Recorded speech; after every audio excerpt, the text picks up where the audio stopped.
के तपाईहरुलाई नयाँ नयाँ आइटम बनाएर खान मन छ? तपाईहरुलाई हेल्दी फुड चाहिएको छ? के तपाईहरु डाइटमा हुनुहुन्छ? के खाना बनाउने सोच्न गाह्रो भएको छ? आइडिया आएन? या तो नास्तामा के बनाम, बच्चाहरुलाई हेल्दी खाना कसरी खिलाउने, के खिलाउने सोच्न गाह्रो भएको छ? या तो घरको फ्यामिलीलाई के नयाँ फुड बनाएर खुसी बना भनेर चिन्तित हुनुहुन्छ भने यो भिडियो लास्ट तक जरुर हेर्नु होला ल। हेलो साथीहरु, नमस्ते, गुड मर्निङ। के छ खबर? सन्चै हुनला आशा गर्दछु। अनि फेरि पनि मेरो किचनमा तपाईहरुलाई स्वागत छ। अनि त्यसपछि आज म के बनाउँदै छु हेर्नुला। मैले यस भिडियो हालेको थिएँ तपाईहरुलाई कन चटपटा बनाएर देखाउँछु भनेर। अनि हेर्नुस्, यो मैले मकै सब निकाले। त्यसपछि अब म के गर्छु हेर्नुला ल। अनि त्यसपछि मैले यो लिए कुकर, अनि कुकरमा मैले यो यसै सबै अब मैले हेर्नुस् है अलिकति पानी हाले, बस यतिको हाल्नु छ। 1 गिलास लिएको थिएँ मैले, आधा गिलास हाले। अनि यो तपाईहरुले म सिटी लगाउँदैछु, तपाईहरुले बोइल पनि गर्न सक्नुहुन्छ। 1-2 सिटी लगाउनुस्, पाक्छ, यो छिट्टै पाक्छ। यो यतिकै बोइल गर्दा पनि पाक्छ।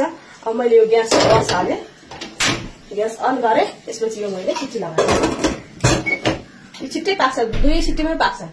अनि म छिट्टो गर्नुलाई मैले सिटी लगाएको, किनकि बिहान हतार छ नि त, बच्चाहरूलाई स्कुल जानु लेट हुन्छ, त्यही भएर छिटो गर्नुपर्छ। तर यो सिटी नलगाएर त्यतिकै उमाल्दा पनि एकदम छिटो पाक्छ यो, किनकि यो सुखा मकै होइन, ग्रीन मकै हो। अब यहाँनिर मेरो यो सिटी लाग्यो, 2 सिटी लाग्यो।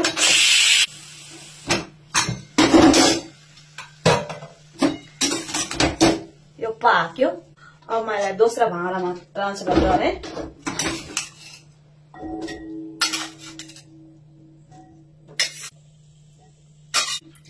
यो मैले यसमा ट्रान्सफर गरेँ। अब एकछिन ठन्डा हुन दिन्छु। अब यसलाई एकछिन ठन्डा हुन दिने, तातो तातो छ, एकछिन ठन्डा हुन दिने।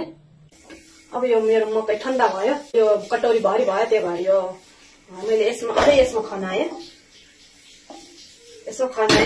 किनकि मलाई अझै पनि यो मिक्स गर्नु छ। हेर्नुहोस्, चटपटा बनाउनलाई ए अब कोनमा यो मकैमा म यो मिसाउँछु ल। के मिसाएँ मैले यहाँनिर? काँक्रा हो, यो प्याज हो, अनि यो टमाटर हो, यो धनिया हो, यो सारै मैले यसमा खनाएँ ल।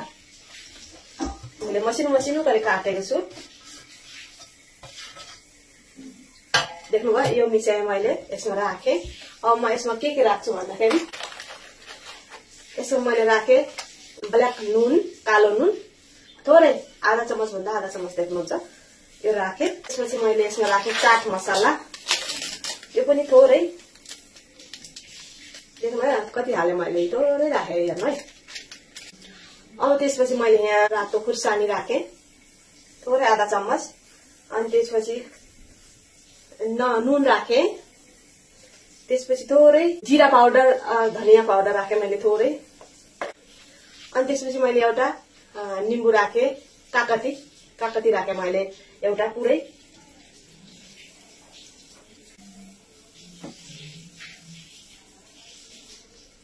अब मैले यो पुरा हेर्नुहोस्, पुरा यसलाई मिक्स गरेँ ल। यसरी मिक्स गर्ने।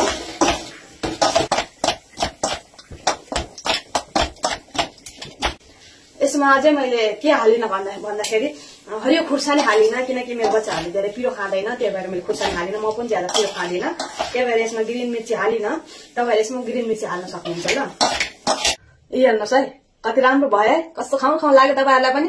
अनि हेर्नुहोस्, यो जसले तपाईँ डाइट गर्दै हुनुहुन्छ, डाइटमा हुनुहुन्छ, अनि उहाँहरूले पनि बिहान यो खान सक्नुहुन्छ, नास्तामा खान सक्नुहुन्छ। अनि बच्चाहरूलाई तपाईँ नास्तामा खुवाउन सक्नुहुन्छ, अनि टिफिन पठाउन सक्नुहुन्छ। यो बहुत हेल्दी पनि छ, धेरै हेल्दी छ, हेल्दी फुड हो यो। तपाईँ यसरी बनाएर खान सक्नुहुन्छ है। हेर्नुहोस्, म कस्तो छ म ट्राई गर्छु ल। एकदम स्पाइसी छ, बजारको जस्तै। साथीहरु, यो भिडियो तपाईहरुलाई कस्तो लाग्यो? राम्रो लागेमा यो पेजलाई लाइक एन्ड फलो जरुर गर्नु होला ल। Thank you, okay, by by.